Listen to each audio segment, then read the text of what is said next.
Hey, what's up guys? This is Anthony from Anthony's Customs, and for this video we're going to be looking at the Play Arts Kai Arkham Asylum Armored Batman. I originally wasn't going to get this figure because it was from Arkham Asylum and not Arkham City, and I never used this suit in the game, but it was just too cool looking to pass up. I'm a big Batman fan, and I got it for a really good price, so I ended up with it. Now you get a review for it. He stands a little bit shorter, I think, than Arkham City. Maybe not. 9 inches to the top of the head. Being completely honest, I don't remember how tall the Arkham City one was, so you can compare those. Go back and look at the video if you want to. But this guy is definitely a must-have, I'm going to say right now. If you're a Batman fan, just go buy it. It's cheap enough on Amazon to where it's worth having, even if you didn't particularly want it. Alright, let's talk about accessories first. He has 4 hands total. 1 fist hand right there for each side. Not surprising. 1 open hand, basically the same set of hands that we've seen already, and 1 trigger finger hand. The finger's really straight on mine. The other one seemed more curved, but either way, that is for holding his grappling gun, which he holds very well, and for holding the batarang, which is the same mold we've seen already. It's got the silver edges to look like it's a sharpened blade. Mine's got a little extra silver on there, kind of a bummer, but no big deal. Nice sculpt work. It looks like it can collapse, but it cannot. Unfortunately, that would have been really cool, but also probably really fragile. So those are the accessories. He does not have an extra cape piece like the original Arkham Asylum Batman, but here's the cool thing about this cape. Since it is 2 pieces, it's made so that you can overlap it, so that you can keep it very narrow like this, which looks pretty cool. That's fine. It's double layered, but it's narrow. Or you can spread it all the way out, excuse me, and make it look like it's really windswept. Of course, if you go all the way, it splits. You can see there's a gap there. But if you do it just enough, it looks like one solid piece and is quite nice looking. The only downside to this is the way they made it. There's a big gap right here, and that's probably just so that they can get it to tuck under effectively like that. But it's still pretty cool. Same kind of cape pieces on the back as before, and these still have the hinge joint in there, so you can bring these out and spin them around and do whatever you want. Pretty cool. He's got the new detailing back here to protect his spine. I suppose that's probably what that's supposed to be. Pretty cool. He's got all new detailing everywhere, really. The armor on the chest, the fancier gauntlets, the armor on the bicep, the wrists have that extra plate there, better belt, new thigh armor. You can see the texture part underneath still like the regular figure or character version armor, whatever, but he's got the plate there, fancier leg plating, same feet, different paint app, but still pretty cool. And then of course the head is the updated armored head with the chin guard, the different pieces throughout the top part and the rivets. Really cool looking. They did a good job with this sculpt for sure. The paintwork is top notch. The face isn't really glossy at all. It might have a bit of a sheen under the harsh lighting, but with the naked eye, regular lighting conditions, you won't have any trouble at all. This is Arkham Asylum again, so it's not the Play Arts or the Arkham City version, so this part is connected to here. It doesn't have a pivot like the new one does. This part does come out a little bit more than it should because it's supposed to look like it's all connected, but everybody's that I've seen, this separates, so there's not much you can do about that. I suppose you could glue it, but you'll probably just pop it out again. Oh well. Sculpt is still good, paint's still good.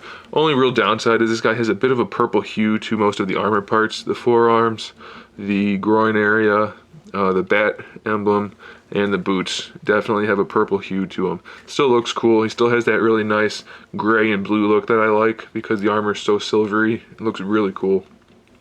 Should also mention that all the armor parts have like a goldish, all the gray parts have a goldish undertone, so it looks really nice and worn. Of course, there's really nice airbrushing, and there's a gloss and a metallic finish to them, so it looks really nice. And then of course the purple ones are gloss and metallic as well, but there's no gold undertone. So very cool looking figure, I think. As far as the articulation goes, the head, we've seen it before. It's on a ball peg for the head, so it moves around on the neck as much as you want. Then the neck itself moves around. It's kind of ugly when it does that. You can slide it forward to make it look up, or you can slide it backwards a little bit more to make it look down.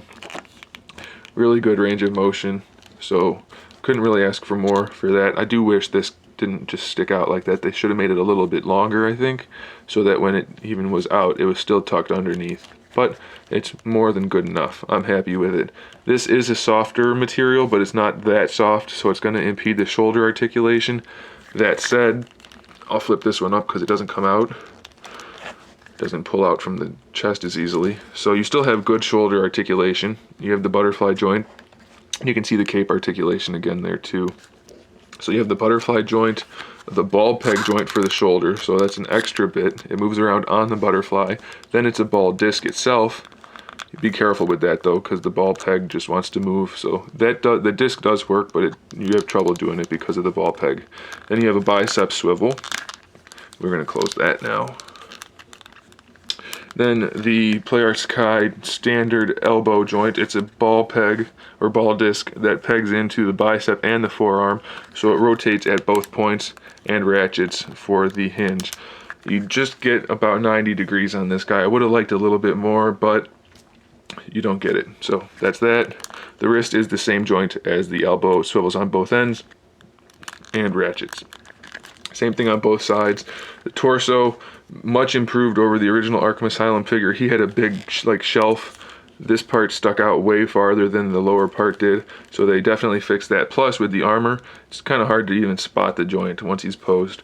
But you do have a double ball peg there, so great range of motion in the upper torso. Great range of motion in the lower torso because that's on a ball peg as well with the floating crotch piece.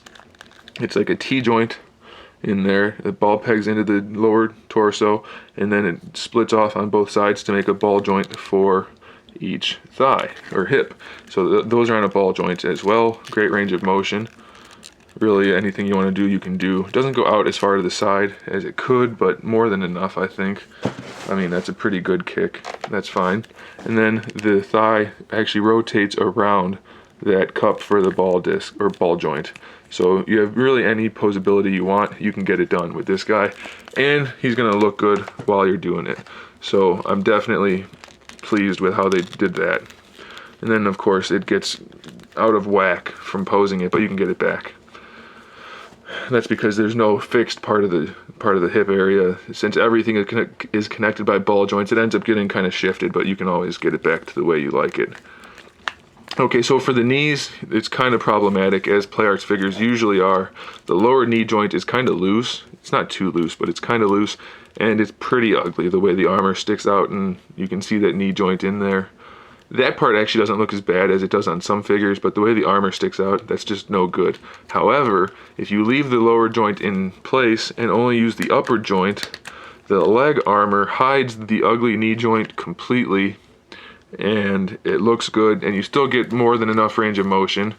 I mean, you still get at least 90 degrees out of it, and it still looks good. So this might be my best Batman knee joint, I think, yet. Some people don't like it due to that, but if you leave that, it looks great. So that's my 2 cents on that. The ankle, however, is not as good because it's the same joint we see in the wrist and the elbow. It's that ball disc that swivels at the top and the bottom, but this is a really hard fixed piece. Well, not really hard, but it's fixed and fairly hard. And these parts, again, they're not super hard, but they're not soft. So the foot is very limited in what it can do. You can't get too much of a rock out of it at all. Sorry if you couldn't see that. You can't rock it too much to the side because of these hard plates here. And then this one doesn't let the foot go too far forward at all. You do risk breaking that off because it's a separate piece glued on. So be careful with that. You do have the sculpted soles, and it looks good overall for sure. So definitely one of my favorite Batman figures. Put him in a cool pose, leave him on the shelf, and be happy that you have him. I'm going to zoom out a little bit just so you can get a better look at this guy. It really is an awesome, awesome figure, and I couldn't be happier with it, especially for the price I paid. You can get them for anywhere between 25 and 40 bucks on Amazon usually, or go to Big Bad Toy Store and get them there. But just, it's such a cool Batman. Easily one of my favorites. Give you a quick pan up and down of this guy, and then we'll call it a wrap. Super good figure.